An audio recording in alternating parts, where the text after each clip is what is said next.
कि इस वीडियो में हम विजय एकादशी की कथा को सुनते हैं और इसका क्या महत्व है उसको जानते हैं। विजय एकादशी की पवित्र बेला में हम भगवान श्री राम के चरणों में बारंबार नमस्कार करते हैं और उनकी महिमा का वर्णन करते हैं। एकादशी भक्तों के पापों का नाश करने वाली और उसके जीवन में सुख शांति लाने वाली होती है। विजय एकादशी पर उपवास रखें ताकि जीवन में विजय प्राप्त हो। इस दिन भगवान विष्णु की पूजा से जीवन में समृद्धि और खुशियां आती हैं। जो भक्त इस दिन उपवासी रहकर भगवान की भक्ति करता है उसकी सारी मनोकामनाएं पूर्ण होती हैं। आइए सुनते हैं विजय एकादशी की कथा। धर्मराज युधिष्ठिर बोले, हे जनार्दन, फागुन मास के कृष्ण पक्ष की एकादशी का क्या नाम है, उसकी क्या विधि है, कृपया करके आप मुझे बताइए। श्री भगवान बोले, हे राजन, फागुन मास के कृष्ण पक्ष की एकादशी का नाम विजय एकादशी है। इसके व्रत के प्रभाव से मनुष्य को विजय प्राप्त होती है। यह सब व्रतों से उत्तम व्रत है।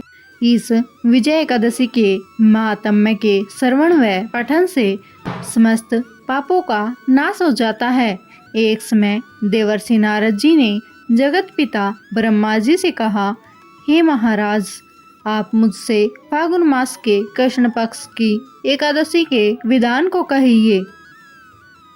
ब्रह्मा जी कहने लगे, हे नारद, विजय एकादशी का व्रत पुराने तथा नए पापों का नाश करने वाला है।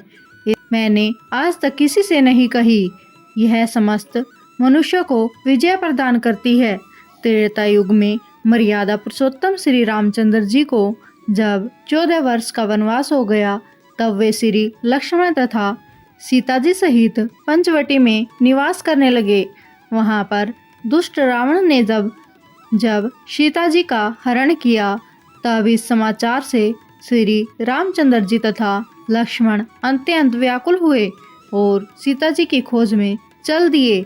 घूमते घूमते जब वे मरणासन जटायु के पास पहुँचे तो जटायु ने उन्हें सीता जी का वृतांत सुनाकर स्वर्गलोक चले गए।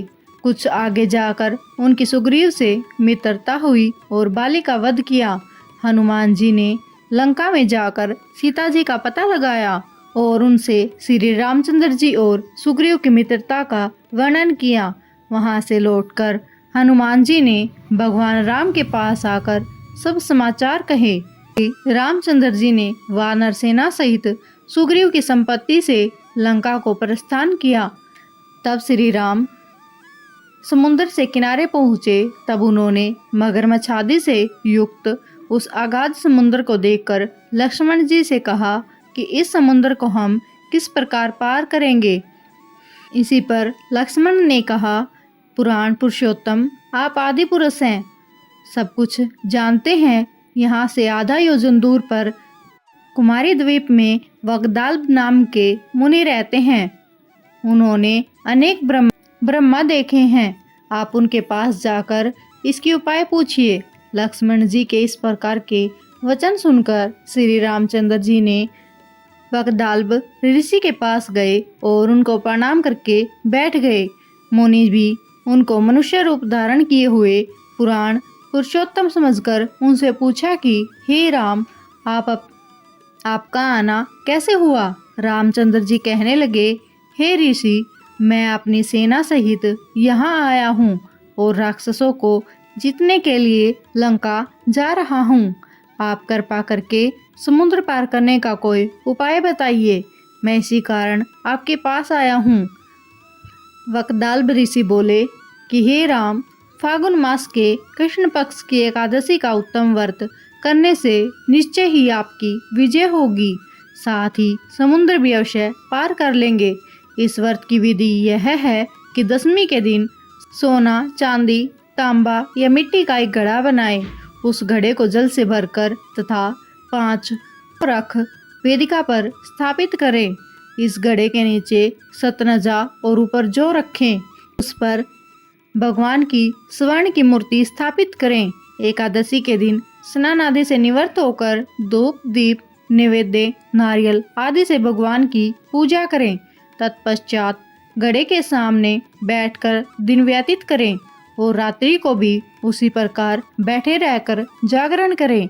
द्वादशी के दिन नित्य नियम से निवृत्त होकर उस घड़े को ब्राह्मण को दे दे। हे राम, यदि तुम भी इस व्रत को सेनापतियों सहित करोगे तो तुम्हारी विजय अवश्य होगी। श्री रामचंद्र जी ने ऋषि के कथनानुसार इस व्रत को किया और उसके प्रभाव से दैत्यों पर विजय पाई। अतः ये राजन, जो मनुष्य विधि पूर्वक इस व्रत को करेगा दोनों लोकों में उसकी अवश्य विजय होगी। श्री ब्रह्मा जी ने नारद जी से कहा था, हे पुत्र, जो कोई इस व्रत के महात्म्य को पढ़ता या सुनाता है उसको वाजपेय यज्ञ का फल प्राप्त होता है। यह थी विजय एकादशी की कथा और महत्व। आपको कैसी लगी कमेंट में ज़रूर बताएं।